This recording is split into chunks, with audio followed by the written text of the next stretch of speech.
tetap Tuhanku Yesus yang menjadi junjungan yang kupilih.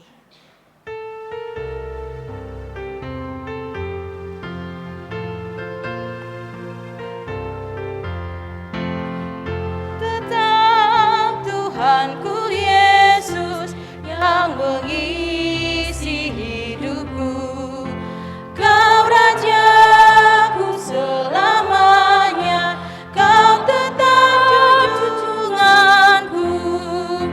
Kau sahabat yang abadi, harapanku yang tetap.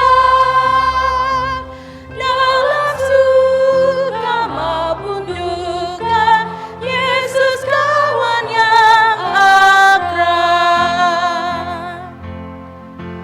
Dahagaku akan damai, Kau puaskan sepenuh.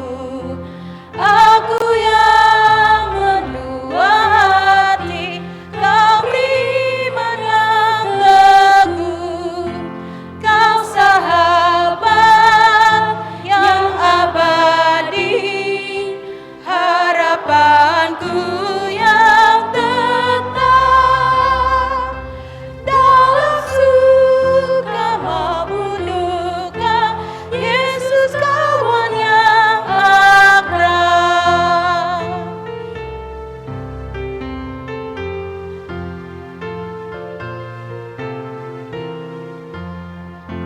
Tiada insan ku harapkan mengasihiku terus. Satu saja ku andalkan, kasih Yesus menebus. Kau sahabat yang abadi, harapanku yang tetap. Dalam suka maupun duka, Yesus kawan yang akrab. Silakan duduk dan mari bersama kita menyiapkan hati untuk bersama merenungkan firman Tuhan. Kita mengawalinya di dalam doa bersama. Mari kita berdoa. Ya Bapa, sahabat kami yang sejati. Di saat ini, ketika kami diberikan kembali ruang untuk bisa merenungkan firman Tuhan, biarlah kehadiran kami saat ini sungguh menjadi pribadi yang benar-benar merindu akan Yesus yang menyapa setiap kami, yang mau berbicara kepada setiap kami, untuk bisa menyampaikan apa yang ingin Kau kehendaki, untuk bisa kami lakukan sebagai anak-anak-Mu yang setia.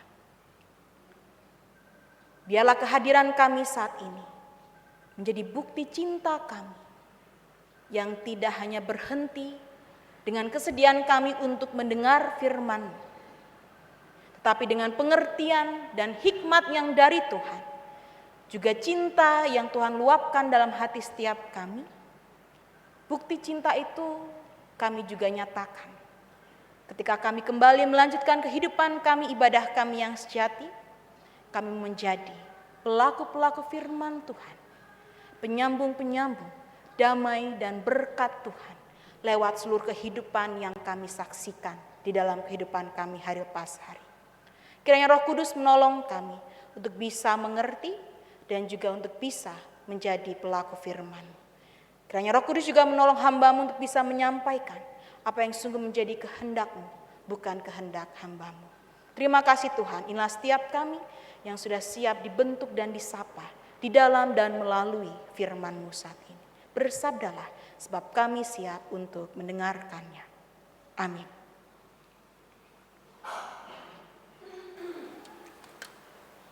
Bacaan yang pertama terambil dari Yesaya 44 ayat 6 hingga yang ke-8. Yesaya 44 ayat 6 hingga 8. Beginilah firman Tuhan, Raja dan penebus Israel, Tuhan semesta alam. Akulah yang terdahulu dan akulah yang terkemudian. tidak ada Allah selain daripadaku. Siapakah seperti aku? Biarlah ia menyerukannya, biarlah ia memberitahukannya dan membentangkannya kepadaku. Siapakah yang mengabarkan dari dahulu kala hal-hal yang akan datang, apa yang akan tiba? Biarlah mereka memberitahukannya kepada kami. Janganlah gentar dan janganlah takut, sebab memang dari dahulu telah kukabarkan dan kuberitahukan hal itu kepadamu. Kamulah saksi-saksiku. Adakah Allah selain daripadaku? Tidak ada gunung batu yang lain, tidak ada aku kenal. Demikianlah sabda Tuhan.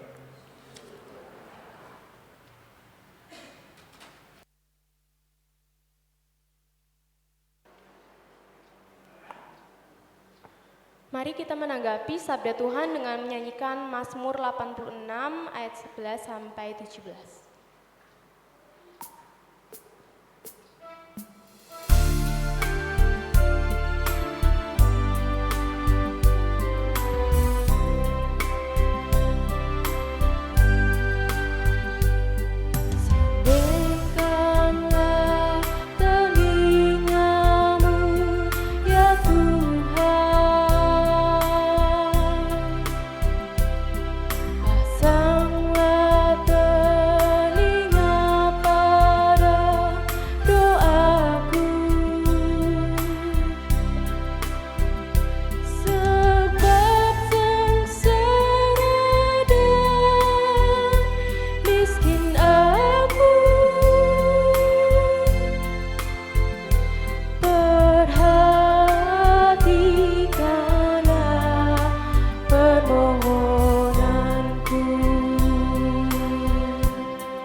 Tunjukkanlah jalan-Mu ya Tuhan, supaya aku hidup menurut kebenaran-Mu. Bulatkanlah hatiku untuk takut akan nama-Mu, untuk takut akan nama-Mu. Kan bersyukur ya Tuhan kepadamu dengan segenap hatiku, memuliakan nama-Mu untuk selama-lamanya.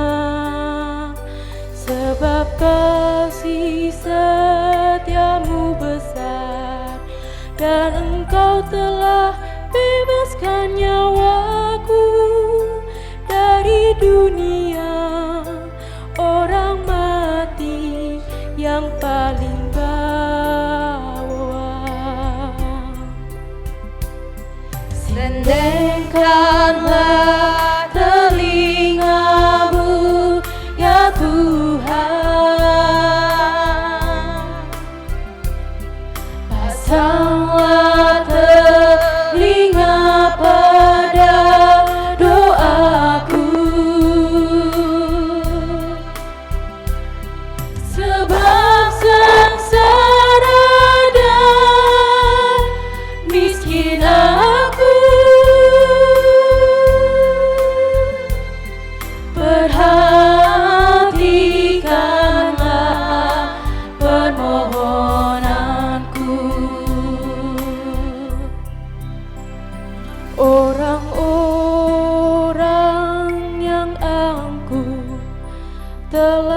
bangkit melawanku ya Allah.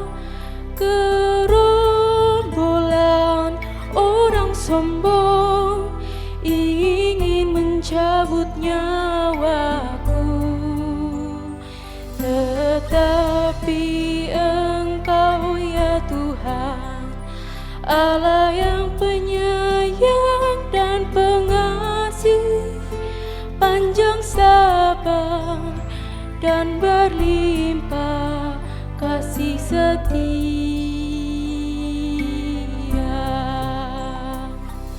Bertelinga kepadaku dan kasihanilah aku, beri kekuatanmu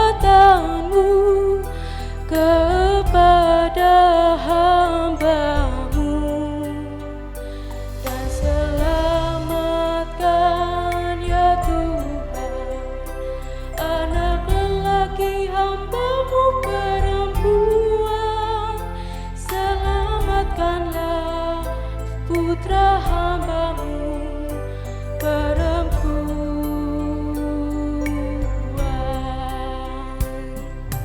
Berikanlah telinga-Mu ya Tuhan,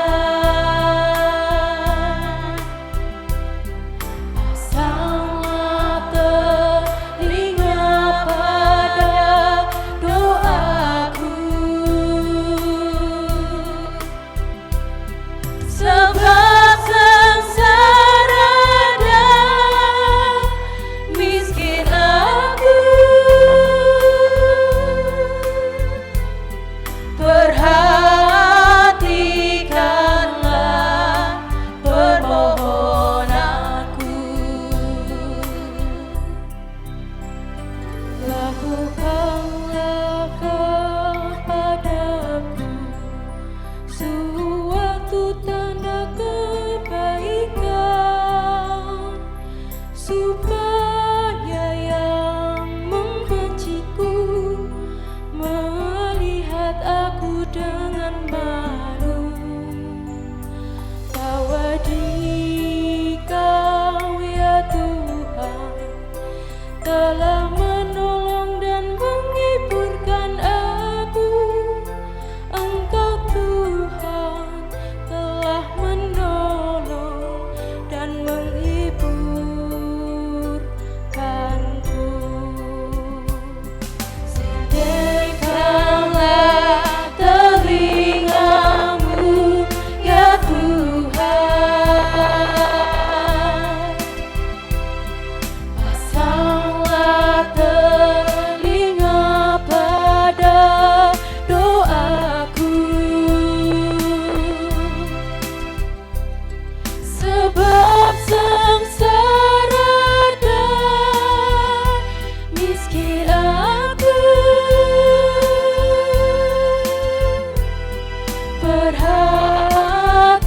Perhatikanlah permohonanku.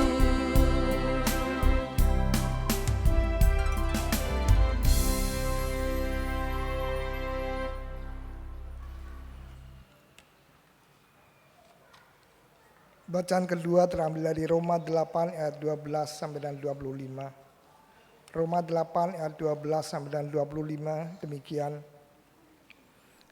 Jadi saudara-saudara, kita adalah orang berhutang, tetapi bukan kepada daging supaya hidup menurut daging. Sebab jika kamu hidup menurut daging, kamu akan mati. Tetapi jika oleh roh kamu mematikan perbuatan-perbuatan tubuhmu, kamu akan hidup. Semua orang yang dipimpin roh Allah adalah anak Allah. Sebab kamu tidak menerima roh perbudakan yang membuat kamu menjadi takut lagi, tetapi kamu telah menerima roh yang menjadikan kamu anak Allah. Oleh roh itu kita berseru, ya Aba, ya Bapa. Roh itu bersaksi bersama-sama dengan roh kita bahwa kita adalah anak-anak Allah. Dan jika kita adalah anak, maka kita juga adalah ahli waris. Maksudnya orang-orang yang berhak menerima janji-janji Allah yang akan menerimanya bersama-sama dengan Kristus. Yaitu jika kita menderita bersama-sama dengan Dia, supaya kita juga dipermuliakan bersama-sama dengan Dia. Sebab aku yakin bahwa penderitaan zaman sekarang ini tidak dapat dibandingkan dengan kemuliaan yang akan dinyatakan kepada kita. Sebab dengan sangat rindu seluruh makhluk menantikan saat anak-anak Allah dinyatakan. Karena seluruh makhluk telah ditaklukkan kepada kesia-siaan, bukan oleh kehendaknya sendiri, tetapi oleh kehendak Dia yang telah menaklukkannya. Tetapi dalam pengharapan, karena makhluk itu sendiri juga akan dimerdekakan dari perbudakan kebinasaan dan masuk ke dalam kemerdekaan kemuliaan anak-anak Allah. Sebab kita tahu bahwa sampai sekarang segala makhluk sama-sama mengeluh dan sama-sama merasa sakit bersalin. Dan bukan hanya mereka saja, tetapi kita yang telah menerima karunia sulung roh, kita juga mengeluh dalam hati kita sambil menantikan pengangkatan sebagai anak, yaitu pembebasan tubuh kita. Sebab kita diselamatkan oleh pengharapan, tetapi pengharapan yang dilihat bukan pengharapan lagi. Sebab bagaimana orang masih mengharapkan apa yang dilihatnya, tetapi jika kita mengharapkan apa yang tidak kita lihat, kita menantikannya dengan tekun. Demikian sabda Tuhan. Syukur kepada Allah. Bacaan Injil diambil dari Injil Matius pasal 13 ayat 24 sampai dengan 30 dengan judul perikop tentang perumpamaan tentang lalang di antara gandum, dan kita akan lanjutkan di ayat 36 sampai dengan 43 dengan judul perikop penjelasan perumpamaan tentang lalang di antara gandum. Yang demikian kisahnya. Yesus membentangkan suatu perumpamaan lain lagi kepada mereka, katanya, hal kerajaan sorga itu seumpama orang yang menaburkan benih yang baik di ladangnya. Tetapi pada waktu semua orang tidur, datanglah musuhnya menaburkan benih lalang di antara gandum itu, lalu pergi. Ketika gandum itu tumbuh dan mulai berbulir, nampak jugalah lalang itu. Maka datanglah hamba-hamba tuan ladang itu kepadanya dan berkata, Tuan, bukankah benih baik yang Tuan taburkan di ladang Tuan? Dari manakah lalang itu? Jawab tuan itu, seorang musuh yang melakukannya. Lalu berkatalah hamba-hamba itu kepadanya, jadi maukah Tuan supaya kami pergi mencabut lalang itu? Tetapi ia berkata, jangan. Sebab mungkin gandum itu ikut tercabut pada waktu kamu mencabut lalang itu. Biarkanlah keduanya tumbuh bersama sampai waktu menuai. Pada waktu itu aku akan berkata kepada para penuai, kumpulkanlah dahulu lalang itu dan ikatlah berberkas-berkas untuk dibakar. Kemudian kumpulkanlah gandum itu ke dalam lumbungku. Maka Yesus pun meninggalkan orang banyak itu lalu pulang. Murid-muridnya datang dan berkata kepadanya, jelaskanlah kepada kami perumpamaan tentang lalang di ladang itu. Dan ia menjawab katanya, orang yang menaburkan benih baik ialah anak manusia. Ladang ialah dunia. Benih yang baik itu anak-anak kerajaan dan lalang anak-anak si jahat. Musuh yang menaburkan benih lalang ialah iblis. Waktu menuai ialah akhir zaman dan para penuai itu malaikat. Maka seperti lalang itu dikumpulkan dan dibakar dalam api, demikian juga pada akhir zaman. Anak manusia akan menyuruh malaikat-malaikatnya dan mereka akan mengumpulkan segala sesuatu yang menyesatkan dan semua orang yang melakukan kejahatan dari dalam kerajaannya. Semuanya akan dicampakkan ke dalam dapur api. Di sanalah akan terdapat ratapan dan kertakan gigi. Pada waktu itulah orang-orang benar akan bercahaya seperti matahari dalam kerajaan Bapa mereka. Siapa bertelinga, hendaklah ia mendengar. Demikianlah pembacaan firman Tuhan. Yang berbahagia adalah setiap kita yang sudah membaca dan bersamakan merenungkan terlebih mau melakukannya dalam hidup kita hari lepas hari. Haleluya. Haleluya, haleluya, haleluya.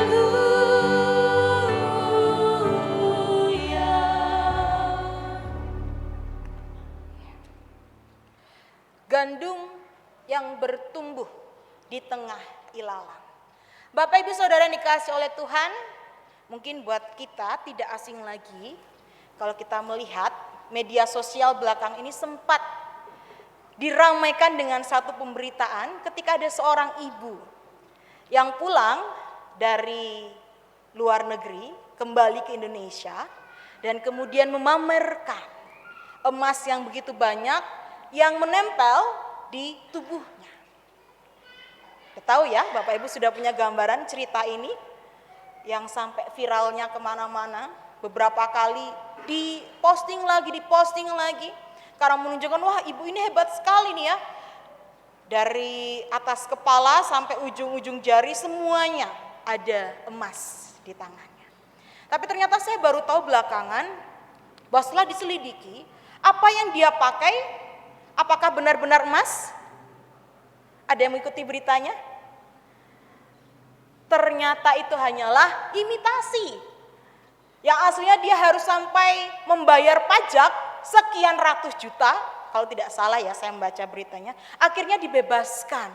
Karena cuma imitasi yang dia beli seharga 900.000 di pasar, bukan di daerah itu, tapi justru di kampung halamannya. Bapak Ibu Saudara yang dikasih, tentang fenomena ini kita sama-sama belajar bahwa semakin kesini tuh otak manusia tuh semakin cerdas, ya. Sehingga bisa menciptakan berbagai teknologi, bisa menciptakan apa yang baik, apa yang berkualitas, punya kemiripan atau punya imitasinya. Ya walaupun bisa kita bilang namanya imitasinya nggak akan sama, kualitasnya pasti berbeda. Tapi semakin kesini kita akan semakin sulit, karena manusia dengan kecerdasan yang Tuhan anugerahkan, gitu ya.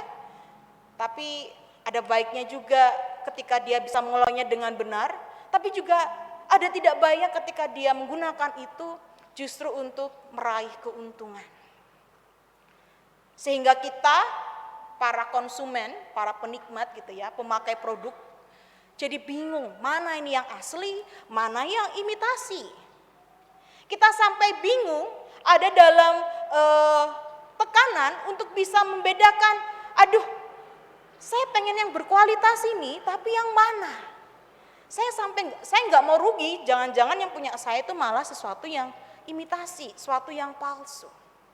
Kita ada dalam tantangan yang sulit membedakan mana yang imitasi, mana yang asli. Dan inilah yang akan bersama kita lihat di dalam bacaan Injil kita saat ini yang menjadi fokus ajaran yang Yesus mau sampaikan kepada orang banyak, terkhusus kepada para murid.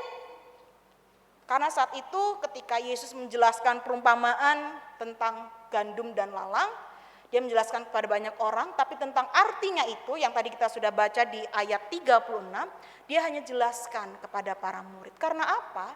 Karena ternyata tidak semua orang yang ikut Yesus itu benar-benar pengen tahu pengajarannya Yesus.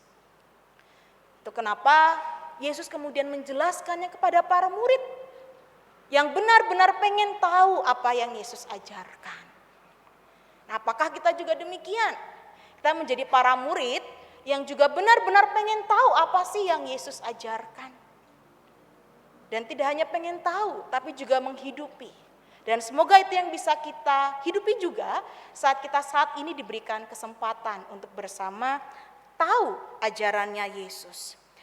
Kita mau melihat bersama dalam bacaan kita bagaimana Yesus memberikan fokus pada apa yang mirip. Kalau kita perhatikan Bapak Ibu, perumpamaan yang dipakai Yesus itu adalah perumpamaan tentang lalang di antara gandum. Jadi Yesus menggunakan lalang dan Yesus juga menggunakan gandum untuk bisa menyampaikan ajarannya. Tetapi pertanyaannya, kenapa lalang? Kenapa gandum? Kenapa bukan rumput liar gitu ya, yang tumbuh tinggi?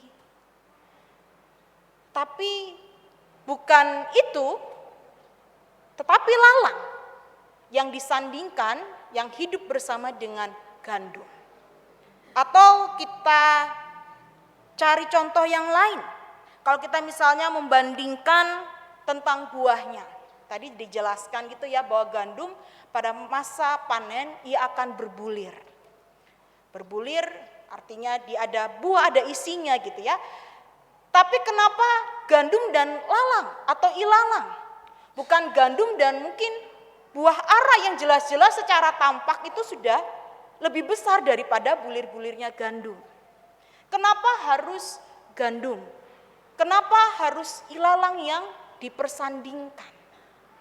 Yang diajarkan, yang dipakai oleh Yesus untuk bisa menyampaikan ajarannya. Karena justru itulah yang mau Yesus tekankan tentang kemiripan. Mungkin dalam bayangan Bapak Ibu ketika tadi membaca lalang atau ilalang, kita bayangkan seperti rumput yang tinggi begitu ya. Tapi sebenarnya kalau kita mencari lebih jauh, jenis ilalang yang dimaksudkan ini adalah jenis darnel. Ini melimpah bertumbuh di daerah Israel. Dan secara penampakan bentuk darnel ini persis sis dengan gandum. Ada bulir-bulirnya juga. Jadi tidak bisa dibedakan saat itu. Baru bisa dibedakan nanti ketika masuk masa panen. Karena ilalang itu akan bertumbuh dengan bulir yang membahayakan manusia. Karena bulirnya kosong dan ketika itu dikonsumsi itu bisa memberikan efek memabukkan. Sementara gandum, bulirnya itu kita tahu bahwa menjadi nutrisi buat kita yang mengkonsumsinya. Jadi perbedaannya di situ, tapi secara penampakan sama. Kenapa Yesus mau menekankan itu? Kenapa Yesus mau menekankan apa yang tampak sama, apa yang tampak mirip, tidak terlalu berbeda. Padahal dalam kecenderungan budaya kita ya Bapak Ibu, biasanya yang baik kita asumsikan bahwa gandum itu karena dia bernutrisi, dia menjadi tumbuhan yang baik, sementara ilalang jadi tumbuhan yang tidak baik. Nah seringkali yang baik dan tidak baik, yang baik dan yang jahat itu dikontraskan gitu ya. Contohnya, kalau kita ingat atau teman-teman adik-adik kita ingat cerita Snow White gitu ya, Putri Salju, yang baik Snow White-nya, yang jahat siapa? Atau beda ya filmnya ya. Beda generasi gitu ya. Ya, yang jahat itu nenek sihir. Secara penampakan dibedakan. Oh, Snow White itu cantik, lembut pembawaannya, sementara nenek sihir ya wajahnya seperti itu. Dan seringkali juga mungkin peran-peran antagonis itu digambarkan sebagai seorang yang di make up dengan tajam. Kemudian secara penampakan itu akan dibedakan dengan orang yang baik, orang yang protagonis. Nah budaya kita seperti itu, dikontraskan, dibedakan sedemikian jauh. Padahal kalau benar-benar kita mau melihat realitasnya, bukankah realitas yang terjadi dalam kehidupan kita, orang yang jahat, orang yang baik itu kadang ya sama miripnya secara penampakan. Nah Yesus juga datang dengan menjelaskan bahwa orang baik dan orang yang jahat itu seperti gandum dan juga lalang. Dikontraskan tapi justru semakin dimirip-miripkan secara penampakan. Tapi realitasnya bahwa kita sering membedakan atau sering melihat secara jauh. Padahal kalau dalam kehidupan kita sehari-hari juga, bahkan kita kadang nggak bisa membedakan mana yang orang baik, mana yang orang tidak baik. Penampakannya terlihat kalem, tapi ternyata hatinya penuh dengan kejahatan. Wajahnya terlihat sangar, tapi hatinya penuh dengan murah hati. Jadi kadang itu tidak bisa dibedakan mana yang baik dan mana yang tidak. Dan pertanyaan berikutnya, kita ini masuk yang mana? Di tengah realitas di mana orang baik dan orang jahat, orang yang baik dan orang yang tidak baik itu beda-beda tipis secara penampakannya. Kita ini termasuk gandum atau termasuk lalang? Yesus kemudian mengatakan, membedakan bahwa gandum itu disebut sebagai anak-anak kerajaan. Anak-anaknya Allah yang mau menghidupkan atau mau dipimpin oleh Yesus sebagai Allah sebagai Raja. Sementara lalang itu digambarkan sebagai anak-anak si jahat yang tidak mau melakukan apa yang Allah kehendaki. Kita yang mana? Gandumkah atau ilalangkah? Coba Bapak Ibu Saudara menjawab dalam hatinya. Mungkin kita terlihat baik, tapi apakah dalam hati kita, dalam pikiran kita menjadi gandum, di mana kita mau bersedia menjadi anak-anak kerajaan, mau dituntun oleh Yesus sebagai Raja, atau sebaliknya kita menjadi lalang atau ilalang. Kita lebih membiarkan kehendak kita yang menuntun kita, kehendak yang tidak baik yang menuntun kita. Manakah? Dan kalau mungkin boleh jujur, orang Kristen akan menganggap dirinya sebagai gandum. Gandum yang tadi digambarkan sebagai anak Tuhan yang bertumbuh dan berbuah, berbulir, yang mendatangkan apa yang baik, memberikan manfaat yang baik, yang berdampak positif, bukan seperti lalang yang hidupnya menjadi parasit, yang hidupnya merugikan orang lain. Kita lebih mau dipilih atau dipanggil sebagai gandum. Apakah itu salah? Apalagi kita akan semakin mengatakan, oh ya jelas saya gandum. Kalau misalnya kita akan bertemu dengan orang-orang yang benar-benar sudah mengecewakan atau menyakiti kita.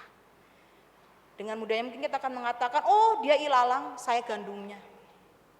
Tapi kalau tadi kita melihat di ayatnya yang ke-40, akan saya bacakan untuk kita dan ayatnya 41, demikian bunyinya.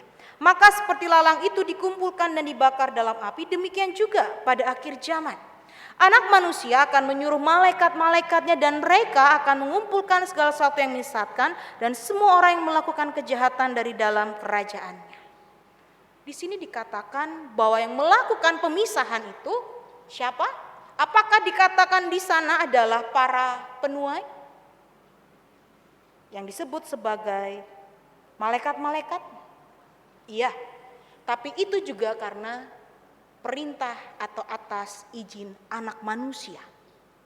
Yang artinya apa Bapak Ibu Saudara, yang mau mengajak kita untuk tidak menjadi penghakim-penghakim. Oh dia ilalang, saya gandumnya. Dia yang jahat, saya yang baik. Ketika kita punya kecenderungan itu, ingatlah bahwa yang berhak memisahkan mana yang baik dan tidak, mana yang dikehendaki Tuhan atau tidak, adalah anak manusia itu sendiri, bukan kita. Jadi jangan kita kemudian menjadi orang-orang yang gampang menunjuk kesalahan orang lain, tapi tanpa mau mengevaluasi diri kita. Kemudian kita mau melihat di ayatnya yang ke-38. Di sana disebutkan bahwa ladang ialah dunia. Benih yang baik itu anak-anak kerajaan dan lalang anak-anak si jahat. Ladangnya adalah dunia. Yang artinya di ladang itu akan ditumbuhkan, akan menjadi tempat pertumbuhan gandum dan juga ilalang yang bersama-sama. Pertanyaan berikutnya lagi Bapak Ibu. Gereja itu ladang atau bukan? Gereja itu ladang yang juga bisa ditumbuhkan atau ditumbuhkan lalang atau bukan? Jawabannya, iyalah. Kan gereja ada dalam dunia. Gereja masih menjadi bagian dunia. Nah, artinya Bapak Ibu Saudara jangan kaget. Mungkin kita punya paradigma, oh Di gereja itu tempat berkumpulnya gandum-gandum yang berkualitas. Tempat berkumpulnya murid-murid Kristus. Kemudian ketika kita menyebutkan di dalam itu ada ilalang, ada orang-orang yang membuat kita kecewa, membuat kita sakit, membuat kita mengasihi itu dengan semangat kita untuk mengasihi itu menjadi mati. Kemudian kita jadi kaget. Jebule gereja ternyata juga gini. Tapi bacaan kita hari ini menginginkan kita untuk itu. Bahkan di situasi, di lingkungan di mana kita merasa itu menjadi tempat yang ideal, termasuk di tengah keluarga. Gak mungkin ayah saya menyakiti saya. Gak mungkin mama saya menyakiti saya. Di situ juga ketika mereka menjadi bagian dari dunia ini, ada kemungkinan lalang itu juga bertumbuh di tengah kehidupan kita. Yang artinya sakit, kecewa, luka, situasi yang tidak menyenangkan itu juga akan menjadi bagian dalam kehidupan kita yang kita anggap harapannya menjadi kehidupan yang ideal. Jangan kaget dengan situasi yang tidak ideal. Di gereja, di keluarga, di lingkungan yang menurut kita menjadi tempat tumbuh gandum yang ideal. Tapi justru yang menjadi fokus kita bukan soal kekagetannya. Karena bagaimanapun kita nggak bisa menghindari itu. Ketika kita masih hidup di dunia, artinya kita masih akan diperjumpakan dengan mereka-mereka yang kita sebut dengan kemanusiaan kita sebagai mereka yang disebut sebagai lalang atau ilalang. Yang menjadi hambatan, yang menjadi gangguan untuk kita. Pertanyaannya yang menjadi fokus kita justru di tengah ladang di mana kita bisa berdampingan dengan orang-orang seperti ini. Di tengah ladang di mana ada lalang-lalang yang akan bisa saja mengganggu semangat kita untuk bertumbuh, semangat kita untuk tetap mengasihi, semangat kita untuk melakukan apa yang Tuhan mau, semangat kita untuk bersekutu. Apa yang kita harus perbuat di tengah ladang yang demikian? Karena biasanya kita akan jadi orang-orang yang berhenti bertumbuh, berhenti berbuah ketika kita sudah hidup berdampingan dengan lalang-lalang.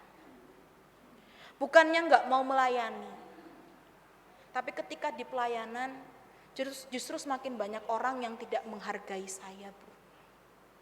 Bukannya nggak mau ke gereja, tapi kalau saya ke gereja itu ya ampun, saya nggak merasakan damai. Bukannya saya nggak mau berdoa untuk pasangan saya, ternyata orang yang saya kira dia menjadi orang yang akan mendukung saya, justru orang yang pertama melukai saya dan mengecewakan saya. Bukannya saya nggak mau berdoa, tapi apa yang dia berikan, apa yang saya dapatkan, seperti ketika saya hidup berdampingan dengan ilalang yang membawa dampak yang tidak baik itu. Ketika kita hidup berdampingan dengan ilalang, bisa saja kita menjadi orang-orang yang mulai undur untuk terus bertumbuh. Memilih ya sudahlah, gak usah didoakan karena percuma. Ya udahlah, gak usah bergereja karena percuma. Gak usahlah bersekutu karena percuma. Gak usahlah melayani karena percuma. Dan akhirnya kita akan menjadi mati. Seperti kisah saat ini. Jangan minta ilalang itu pergi dalam hidup kita. Karena Yesus pun sebagai anak manusia, dia bilang jangan dicabut. Karena justru kalau dicabut, apa yang baik, gandum yang sedang bertumbuh dengan baik ini bisa saja ikut tercabut. Yang artinya lalang-lalang itu ia hadirkan supaya kita semakin kuat. bertumbuh menjadi gandum-gandum yang berkualitas, yang akhirnya berbuah, menghasilkan buah apa? Buah-buah roh. Ada kasih, sukacita, damai sejahtera, dan sebagainya. Jangan minta ilalang itu hilang sirna dari hidup kita. Selagi kita di dunia, kita akan bertemu dengan ilalang-ilalang itu. Jangan sampai kemudian membuat kita saat bertemu dengan mereka, kita pun tidak mau terus belajar untuk mengasihi. Kita tidak mau terus belajar untuk hidup dalam persekutuan.